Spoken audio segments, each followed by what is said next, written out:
Vous êtes son peuple et Dieu veut faire souffler un vent nouveau sur son Église. Nous traversons les temps de la fin et Dieu a quelque chose de particulier à déposer dans ta vie.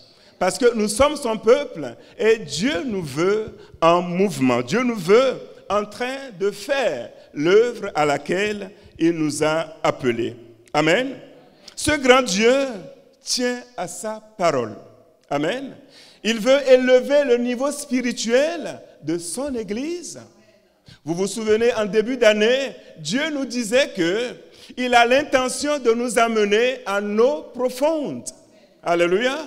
Il veut que toi et moi, nous devenions des acteurs, des artisans de ce réveil spirituel qu'il nous a annoncé. Amen. Et comme il l'a fait avec son serviteur Ézéchiel, il veut que toi et moi, nous soyons au centre de ce grand réveil. Alléluia.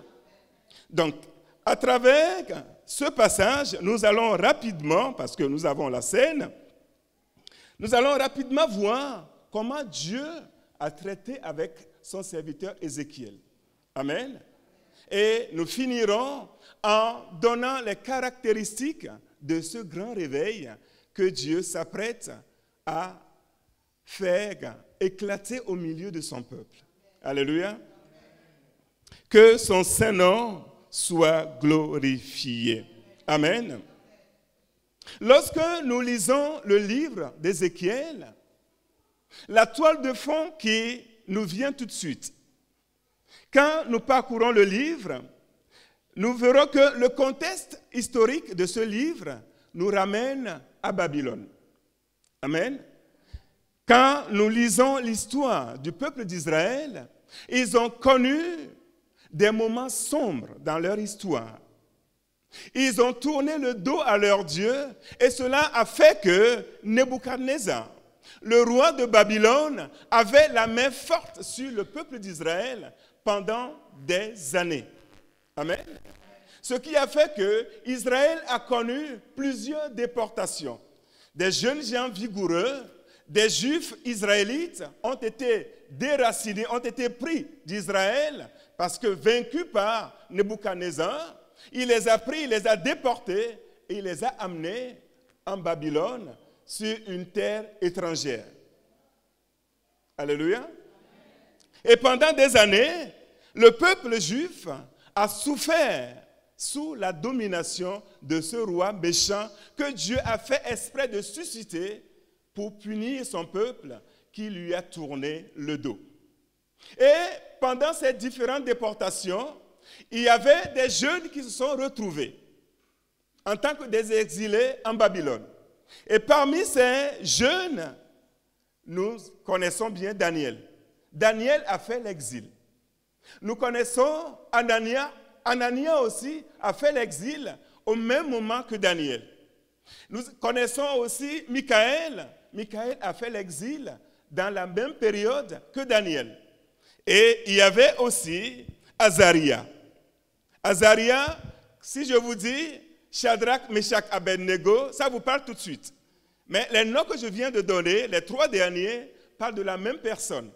Parce que quand ils ont été déportés, ce roi païen a pris soin de changer leur nom.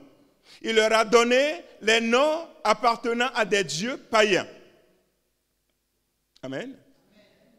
Et au cours de l'une de ces déportations, on a vu qu'il y avait aussi Jérémie, il y avait aussi Ézéchiel dans cette période d'exil. Donc ils étaient là, c'est des jeunes gens qui connaissaient leur Dieu. C'est des jeunes gens qui savaient la puissance de leur Dieu, mais ils se sont retrouvés malheureusement sur une terre étrangère où le nom de leur Dieu n'est pas invoqué. Leur Dieu n'est pas servi, leur Dieu n'est pas adoré à Babylone. Mais ils y étaient. Amen. Mais nous verrons tout à l'heure que, bien qu'étant sur cette terre étrangère, ces jeunes gens avaient tout leur cœur tourné vers Jérusalem. Alléluia. Ils étaient sur une terre étrangère. Ils étaient entourés d'idoles. Ils n'avaient pas le choix parce qu'ils étaient des exilés, ils étaient comme des esclaves. Mais leur cœur était resté attaché au Dieu de leur salut, au Dieu de leur Père. Alléluia. Même sur une terre étrangère, ces jeunes gens, ils reconnaissaient la puissance de leur Dieu. Ils savaient que dans ces moments sombres de l'histoire d'Israël, c'est seule l'onction de Dieu qui pouvait faire la différence. Alléluia. Ils savaient que Dieu les a appelés, Dieu les a mis à part, Dieu les a choisis et ils n'étaient pas n'importe qui, même s'ils se sont retrouvés en exil. Amen. Et il y a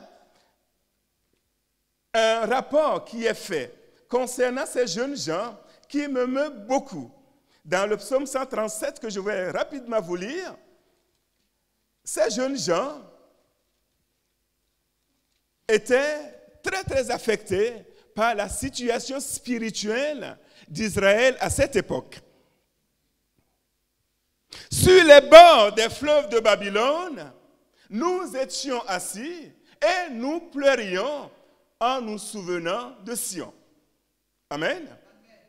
Au sol, c'est-à-dire aux arbres de la contrée, nous avions suspendu nos harpes. Et là, nos oppresseurs nous ont demandé, nous ont réclamé des chants. Ceux-là qui nous dominaient nous réclamaient de la joie. Ils nous disaient, chantez, chantez-nous certains des cantiques d'Israël. Une demande pleine de moquerie, une demande pleine de mépris vis-à-vis du peuple élu de Dieu. Ces païens voyaient ces jeunes gens assis sur les bords des fleuves de Babylone, en train de pleurer, en train de gémir, en train de jeûner et de prier, parce qu'ils sont des esclaves, parce qu'ils ont perdu leur identité. Ils se sont approchés d'eux en leur disant, chantez-nous des cantiques de votre pays. Faites réjouir nos cœurs avec des cantiques que vous chantiez dans le temple de votre Dieu. Et ces jeunes gens ont dit, comment pourrions-nous chanter les cantiques de l'Éternel sur une terre étrangère? Oh, Sion, si je t'oublie, que ma droite aussi m'oublie.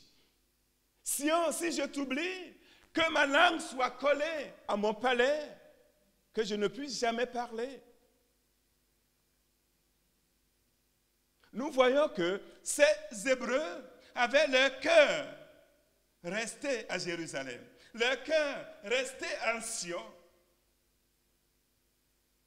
Que ma langue s'attache à mon palais, si je ne me souviens de toi et si je ne fais de Jérusalem le principal sujet de ma joie. Alléluia. Bien-aimés, je vais faire une petite parenthèse. C'est bientôt les vacances et nous allons prendre différentes routes. Il y en a qui vont parcourir des milliers de kilomètres pour aller se reposer. Même en vacances, même à des milliers de kilomètres d'ici, ne perdons pas de vue l'objectif. Alléluia. Ne perdons pas de vue la gloire de Dieu.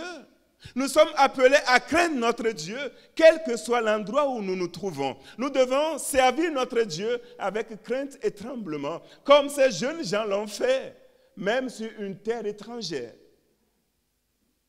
Sur les bords des fleuves de Babylone, nous étions assis et nous pleurions en nous souvenant de Sion, en nous souvenant de Jérusalem. Ce n'est pas parce qu'ils ont le statut d'exilés, ce n'est pas parce qu'ils ont le statut d'esclaves qu'ils vont compromettre leur adoration. Dieu a vu le cœur de ces jeunes gens et il s'est dit, tiens, ceux-là, j'en ai besoin. Je vais faire d'eux des acteurs, des artisans du réveil et du rétablissement que je vais apporter en Israël. Alléluia. Dieu veut faire éclater son réveil au sein de cette assemblée. Mais il a besoin d'hommes et de femmes disposés pour les utiliser en tant qu'artisans de ce réveil. Il s'est saisi d'Ézéchiel, il s'est saisi de Daniel, il s'est saisi de Jérémie, parce que leur cœur était disposé, leur cœur était attaché à la gloire de Dieu. Et Dieu a trouvé un terrain favorable pour se manifester à son peuple. Amen. Alléluia. Amen. Comment chanterions-nous les cantiques de l'Éternel sur une terre étrangère? Des choses sacrées. Nous devons y veiller. Alléluia. Leur crainte de Dieu, leur détermination, leur foi, leur consécration ne connaissaient pas de frontières. Amen. Quel que soit l'endroit où nous nous trouvons, notre cœur doit rester attaché à notre Dieu. Parce que Dieu a besoin de ce cœur pour pouvoir accomplir ses desseins au milieu de son peuple. Ces jeunes gens étaient dans le jeûne. Ils étaient dans l'abattement, mais ils portaient des sacs. Et devant leur Dieu, ils pleuraient parce qu'ils se sont dit, ce n'est pas la peine que nous passions notre vie dans cette situation. Nous sommes avant tout le peuple élu de Dieu. Nous ne sommes pas des hommes et des femmes ordinaires, mais regardez la situation dans laquelle nos péchés nous ont mis. Et ces jeunes gens ont pris sur eux de pouvoir chercher la face de leur Dieu. Et Dieu aussi s'est saisi de cette jalousie-là qui était dans leur cœur. Amen. Cet amour-là que dégageaient ces jeunes gens a suffi à notre Dieu pour qu'il puisse les utiliser pour d'abord unir ces deux royaumes d'Israël et après faire d'eux un grand peuple, une armée à la gloire de son Dieu. Et c'est dans le même contexte que se présente la vision que Ézéchiel avait eue concernant une vallée dans laquelle se trouvaient des ossements. Et ces eaux desséchées représentaient le peuple d'Israël. Amen. Dans Ézéchiel 37, je vais rapidement vous lire 3 ou 4 versets.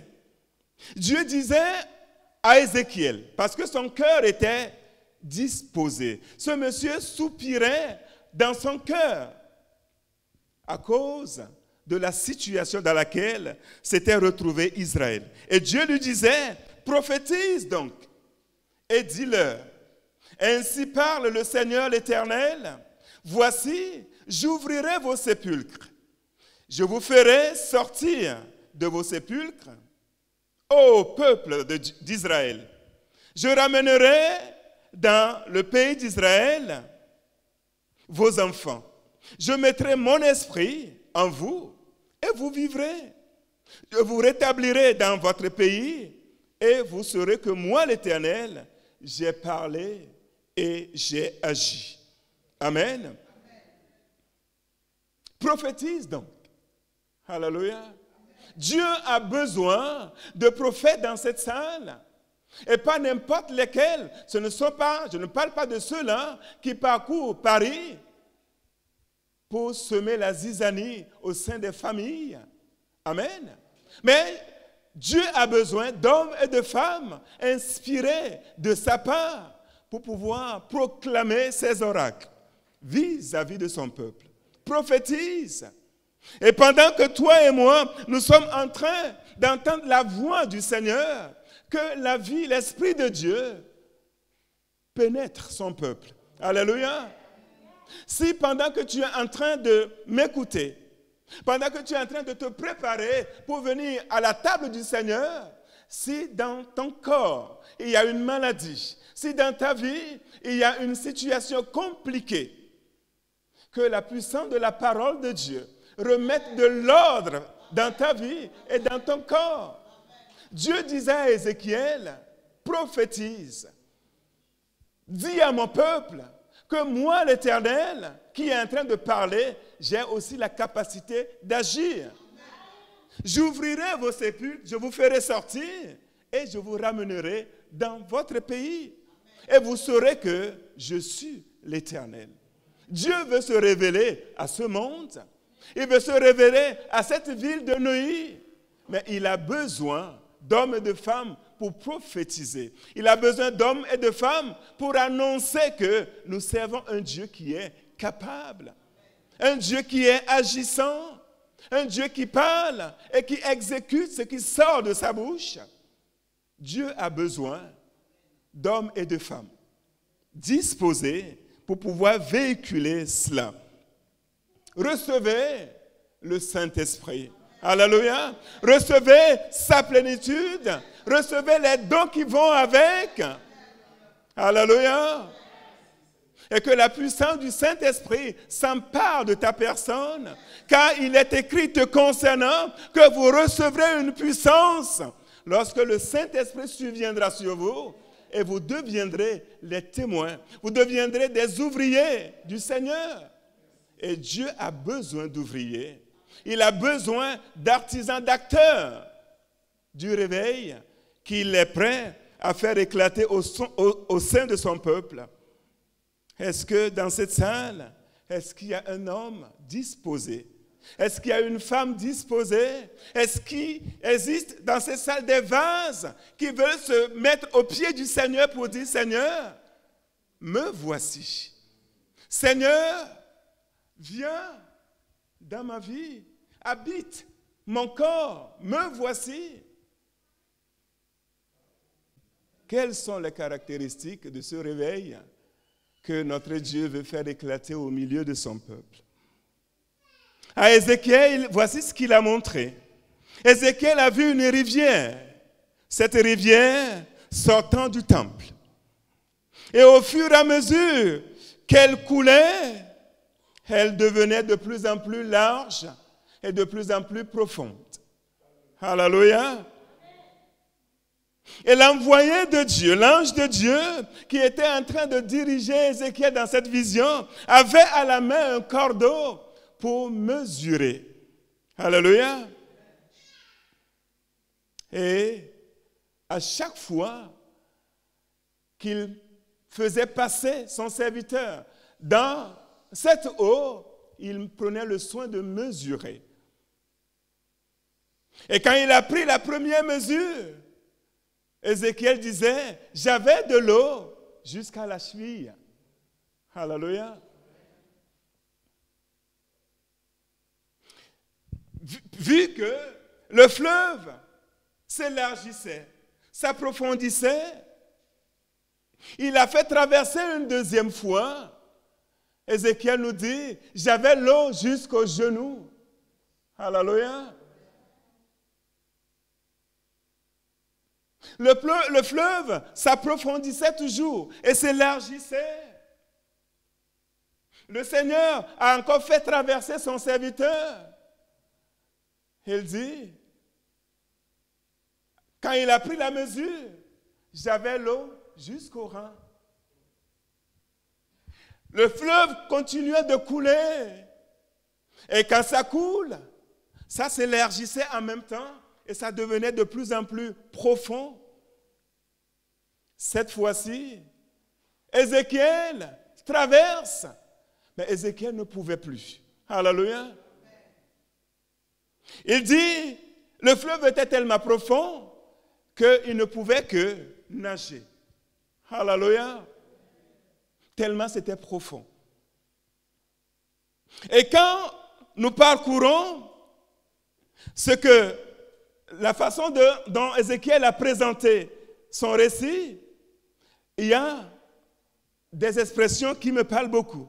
Il me ramena, il me conduisit, il me fait traverser. Qu'est-ce que ça veut dire? Ézéchiel était conduit. Alléluia. Il s'est laissé conduire par l'Esprit de Dieu. Il n'était plus lui-même. Et vous voyez, j'espère qu'il y en a qui savent nager ici, quand vous rentrez dans l'eau, au début, vos pieds touchent le sable qui est en dessous.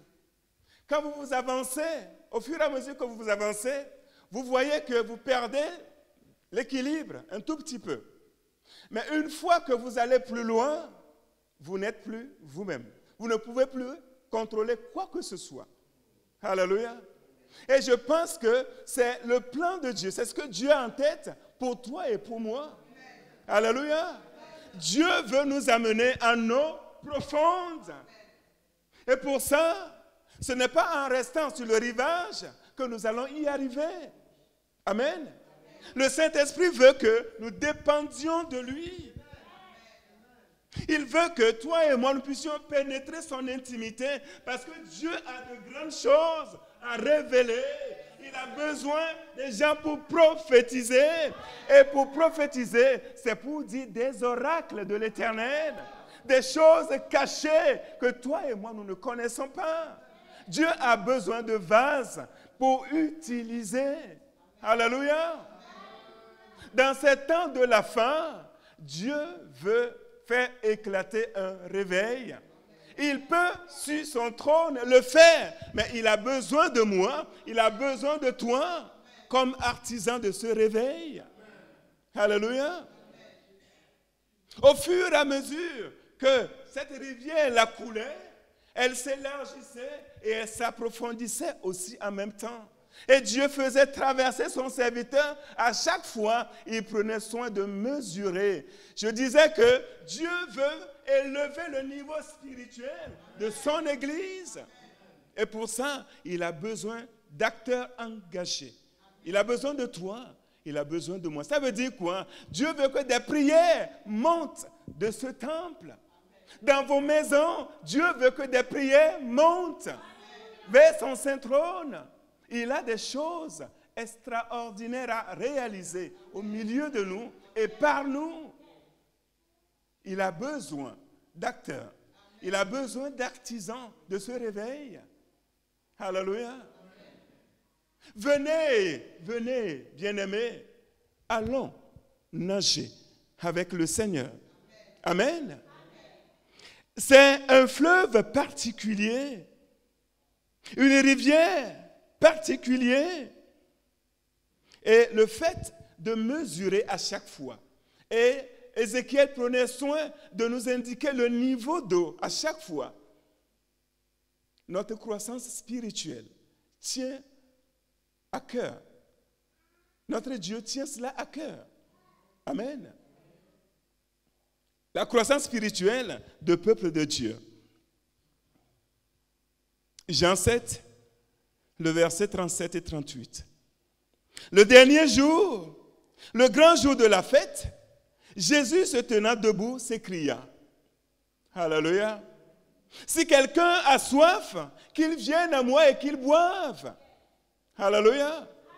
Et l'eau qu'il boira, alléluia, deviendra des fleuves d'eau vive qui couleront de son sein, dit l'Écriture. Et la Bible dit qu'il dit cela de l'Esprit, du Saint-Esprit, qu'allait recevoir ceux qui croiraient en lui. Alléluia. Que celui qui a soif vienne à moi et qu'il boive. Alléluia. Et l'eau qu'il boira deviendra des fleuves d'eau vive qui couleront de son sein jusqu'à l'éternité. Alléluia. Et en parlant ainsi, en lançant une telle invitation, la Bible nous dit que Jésus parlait du Saint-Esprit qu'allait recevoir ceux qui allaient croire en lui. Est-ce que quelqu'un a soif dans cette salle? Est-ce que quelqu'un veut boire dans cette salle?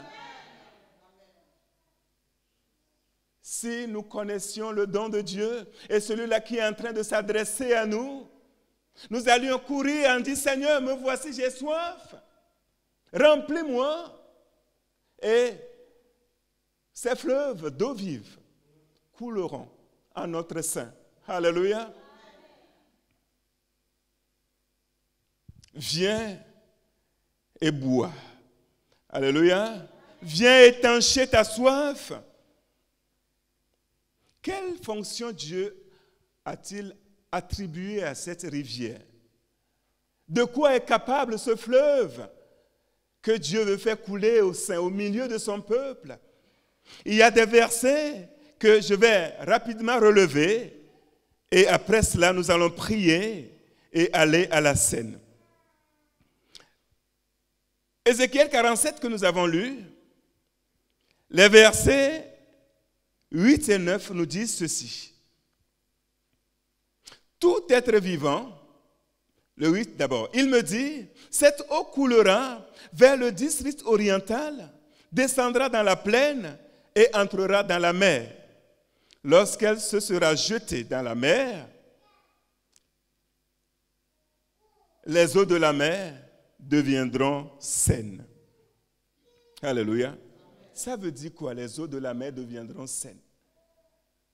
Amen. Et les commentaires me disent qu'il s'agit de la mer morte. Amen. Donc c'est une fleuve qui donne quoi? La vie. C'est une fleuve qui redonne vie aux choses mortes.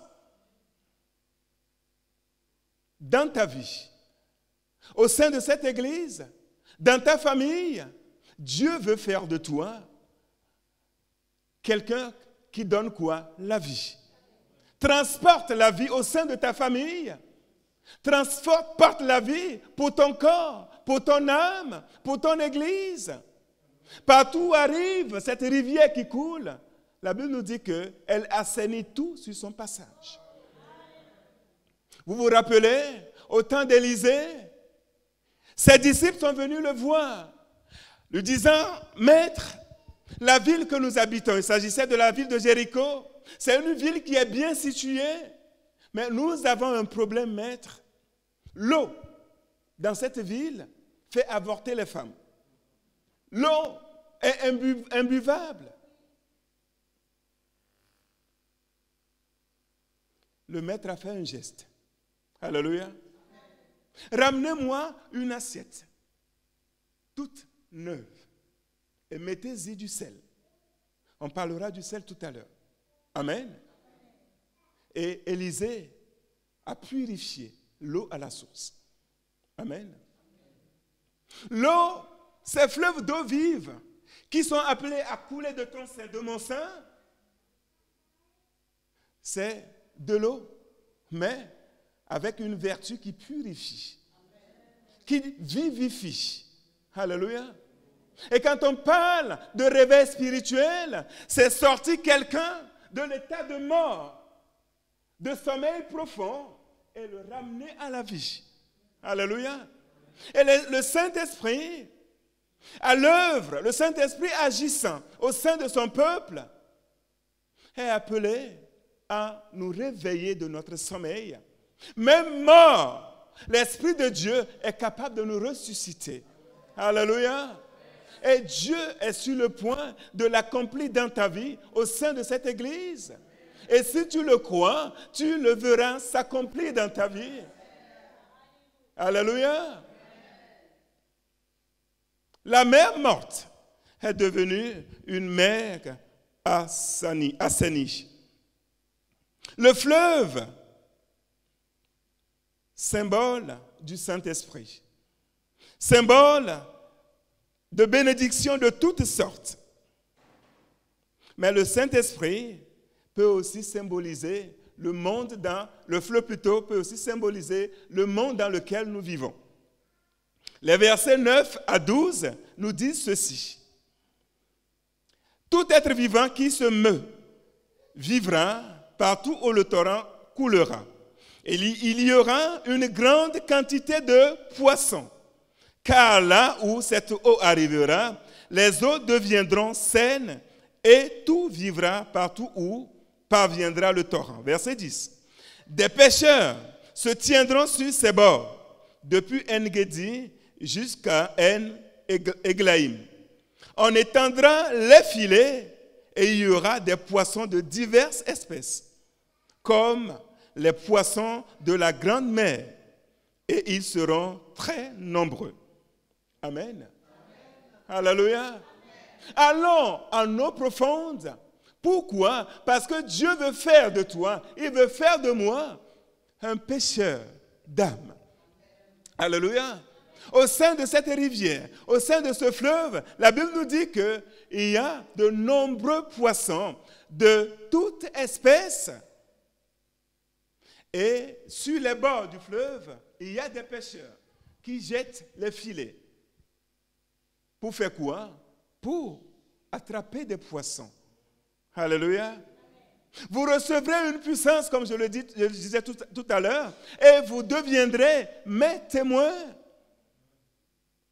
Le Seigneur attend de cette église, le réveil pentecôtiste, que nous sortions, que nous allions en tant que des pêcheurs pour aller ramasser ces poissons et les lui ramener à la maison. Amen. Et pour cela, il ne t'envoie pas les mains vides. C'est pour ça qu'il te parle de réveil. C'est pour ça qu'il te parle de fleuve de vive, appelé à couler de ton sang. Il veut t'équiper pour que tu puisses aller à la recherche des âmes perdues. Amen. Dieu a besoin d'acteurs. Il a besoin d'artisans de son réveil au sein de sa maison. Amen. Recevons la puissance que le Seigneur a promise. Amen. Car l'heure a sonné. Nous sommes dans les temps de la fin et nous sommes appelés à tous nous jeter dans ce grand fleuve, le fleuve du Saint-Esprit. Le verset 12 nous dit sur le torrent, j'ai fait exprès d'omettre le verset 11, le verset 12 nous dit sur le torrent, sur ses bords, de chaque côté, croîtront toutes sortes d'arbres fruitiers. Leur feuillage ne se flétrira point et leurs fruits n'auront point de fin. Ils mûriront tous les mois parce que les eaux sortiront du sanctuaire. Leurs fruits serviront de nourriture et leurs feuilles de remède. Alléluia. Je sais que ça vous rappelle le psaume 1. Amen. On parle d'arbres fruitiers. Oh, alléluia. Soyez féconds, peuple de Dieu. Allons et produisons de fruits à la gloire de notre Dieu. Et vous voyez, il nous dit que ces fruits-là serviront de nourriture. Et les feuillages, les feuilles des arbres de remède. Vous voyez, quand on parle du Saint-Esprit, on parle de toute la puissance de notre Dieu. On parle de toute la capacité de notre Dieu. Et quand un enfant de Dieu est rempli du Saint-Esprit, quand un enfant de Dieu est habité par l'Esprit de Dieu, aucune autre puissance ne peut lui résister. Vous voyez, quand on se laisse conduire par l'Esprit de Dieu, la vie devient facile. Amen. Il y a des situations dans lesquelles des fois nous nous retrouvons, nous disons que ça là, c'est impossible. Aucun être humain ne peut s'en sortir. Mais quand l'Esprit de Dieu est sur toi, quand l'Esprit de Dieu te conduit, vit en toi, tout ce que tu vois, rien ne t'effraie. Alléluia. Quelle que soit la hauteur de la montagne, au nom de Jésus, tu peux les aplanir. Amen. Est-ce qu'il y a des malades au milieu de nous? Ces feuillages serviront de remède. Ça veut dire quoi? Expliquez-moi. Je pense que c'est simple à comprendre. Un remède, c'est quoi? Ça sert à quoi un remède? À guérir. Est-ce qu'il y a des malades au milieu de nous? Est-ce que dans ta famille, quelque part, est-ce qu'il y a un malade qui est pour toi un poids, un fardeau? Nous avons un médecin. Alléluia. Son nom est Dieu le Saint-Esprit. Peut-être que tu portes un poids dans ta vie. Amen. Ce poids-là, cette montagne-là, ce fardeau-là, rencontre quelqu'un aujourd'hui. Et je vous assure que ce poids, ce fardeau, ne peut pas lui résister. Il est obligé de dégager de ta vie. Parce qu'il a rencontré plus fort que lui. Alléluia. Et ce plus fort que lui, ce n'est pas un être humain. J'ai nommé Dieu, le Saint-Esprit. Et tout ce que Dieu demande à son peuple, c'est de venir en tant que des collaborateurs, en tant qu'acteurs, en tant qu'artisans, et venir se jeter dans ce fleuve, dans cette rivière, pour pouvoir se baigner. Vous pouvez même boire, comme vous voulez. Alléluia. Des arbres fruitiers. Et nous allons finir avec le verset 11. Ces marais et ces fosses ne seront point assainis, et ils seront abandonnés au sel. Amen. C'est une grande révélation que nous avons ici. Ces marais et ces fosses ne seront point assainis, ils seront abandonnés au sel. Amen. Dieu est en train de créer un grand bassin.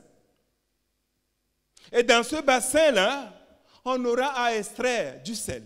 Amen. Vous savez comment on obtient du sel? C'est par évaporation de l'eau de mer. Et le sel se dépose. Et Dieu a pris soin d'aménager un bassin exprès. Il a dit, ce bassin-là ne sera pas assaini, il n'y aura pas d'eau douce là-bas. Il fait exprès de garder de l'eau salée. Pourquoi? Parce que Dieu a besoin de sel. Amen. Il dit, ces fosses et ces marais ne seront pas assainis, mais abandonnés au sel. J'en fais un marais salant. J'en fais un bassin où je vais extraire du sel. Amen. Et ça, ce n'est pas par hasard que notre Dieu dit ça. Jésus lui-même, dans Marc 9, verset 50, je vais vous faire noter, Marc 9, verset 50, et Matthieu 5, verset 13. Marc 9, 50, Matthieu 5, 13. Marc 9, 50, Matthieu 5, 13. Jésus lui-même dit dans ces deux passages, vous êtes le sel de la terre. Alléluia. Vous êtes le sel de la terre. Analysons bien la déclaration de Jésus. Jésus n'est pas en train de négocier quoi que ce soit avec qui que ce soit. Cette déclaration, ce n'est pas une prophétie. Amen.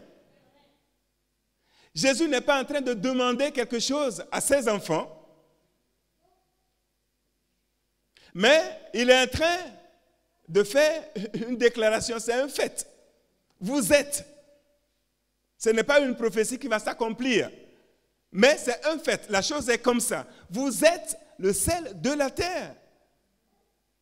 Que tu le veuilles ou pas, Jésus te dit que tu es le sel de la terre. Ça ne veut pas dire que tu deviendras. Jésus ne te demande pas de faire l'effort de devenir. Il te l'apprend en fait. Amen. Vous êtes le sel de la terre. Ça veut dire que toi et moi, nous ne pouvons pas faire autrement. Nous le sommes. Amen. Tout ce qui nous reste maintenant, c'est d'assumer notre statut de sel. Amen. Vous êtes le sel de la terre. Les mamans, il n'y a pas que les mamans, mais c'est surtout les mamans. Les vertus du sel, vous les connaissez.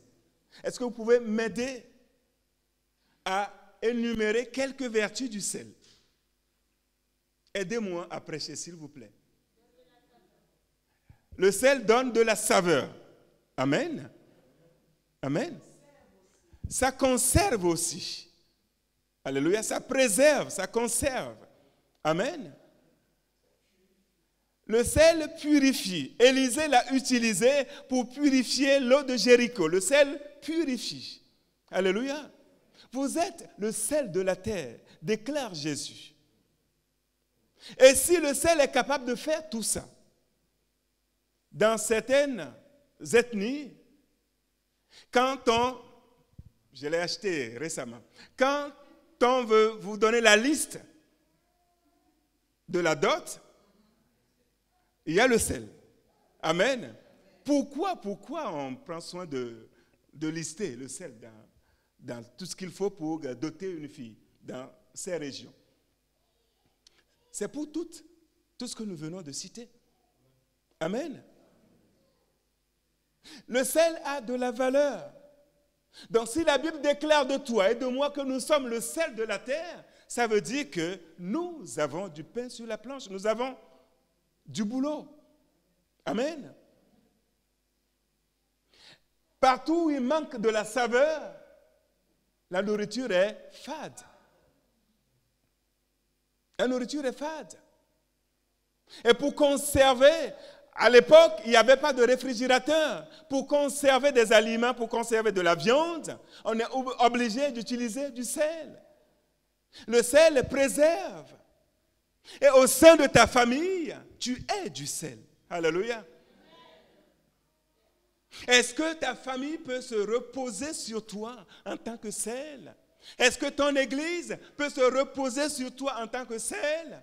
Est-ce que les âmes perdues peuvent se reposer sur toi en tant que sel? En te voyant vivre ta vie chrétienne, en te voyant te comporter au travail, chez toi à la maison, dans ton quartier, est-ce que tes amis, tes voisins, est-ce qu'ils peuvent se reposer sur toi en tant que sel de la terre? Ou au contraire, en nous voyant vivre, ils sont dégoûtés de donner leur cœur, leur vie à Jésus? Bien-aimés, nous sommes le sel de la terre. Et le sel, ça sert à faire plaire. Amen. Si vous voulez plaire à quelqu'un à travers un repas, il faut absolument que le sel y passe. Amen. Donc notre vie doit plaire, notre vie doit attirer. Venez et voyez comment notre Dieu est bon. Mais avant que la personne ne s'approche de ton Dieu, il faut qu'il ou elle soit attiré par quelque chose. Amen. Non, je veux seulement goûter. Oui, goûte. Mais la personne, je m'attends à ce qu'il finisse ton plat. Goûter, oui, mais à cause de la saveur de ton plat, la personne va l'avaler. Amen. Et c'est ce que Dieu attend de toi, c'est ce qu'il attend de moi. Que notre vie donne envie aux gens de donner leur vie à Jésus. Amen. Je n'ai pas fait exprès. Que notre vie donne envie aux gens de donner leur vie à Jésus. Et Dieu attend de toi que nous jouions notre rôle de sel dans ce monde. Mais si des gens refusent notre Jésus, tout simplement parce que X, dans sa maison, vit mal, Y, dans son lieu de travail, insulte tout le monde, au jour du jugement, si la personne pour qui tu es devenu une pierre d'achoppement se retrouve devant le trône de Dieu, la Bible dit que son sang te sera demandé. Donc nous avons une charge énorme. Ces marais et ces fosses ne seront pas assainis, ils seront abandonnés au sel. Alléluia. Et le sel que Dieu réserve, c'est toi. Le sel que Dieu met à part, c'est moi. Et veut m'utiliser pour donner de la saveur à ce monde dans lequel il n'y a aucun goût. Il n'y a pas de vie. Mais Dieu veut que toi tu coules. Et quand tu coules, tu rentres dans le monde, que tu donnes la vie. Amen. Que tu ouvres les yeux à ceux-là qui s'enfoncent dans les ténèbres de ce monde, qui s'enfoncent dans le péché. Dieu a besoin de toi. Il a besoin de ton sel. Et je vais finir en te disant que le sel peut malheureusement perdre sa saveur. Amen. Et si cela arrive malheureusement, la Bible déclare que ce dernier ne sert plus à rien. Et si quelque chose ne nous sert pas, qu'est-ce qu'on fait? Qu'est-ce qu'on en fait? On le jette. Et ma prière est que toi et moi, nous ne soyons pas jetés dans le feu de l'enfer. Amen. Le sel peut perdre sa saveur. Et quand il descend jusqu'à ce statut, la Bible me dit qu'il ne sert plus à rien. On peut le mettre à la poubelle. Et je dois tout faire pour ne pas me mettre dans une situation qui ne reflète pas ce que Dieu a fait de moi. Je dois assumer mon statut de sel. Sinon, nous ne servirons plus à notre maître. Parce que nous n'avons aucun impact sur notre entourage. Notre sel ne sert plus à rien parce qu'il aurait perdu sa saveur. Dans cette fin des temps, le Seigneur est debout. Amen. Et il a besoin que son peuple aussi se lève avec lui. Dieu a besoin d'hommes et de femmes en tant que des acteurs de son réveil. Il tient sa coupe à la main, une coupe remplie qu'il veut déverser sur son peuple. Mais il a besoin de vases disponibles, de vases disposés. Amen. Et ce qui n'est jamais monté dans ta pensée, ce à quoi tu n'as jamais cru, c'est ce que Dieu veut opérer. Il veut se manifester ainsi au milieu de son peuple. Il a besoin de toi, il a besoin de moi. Amen.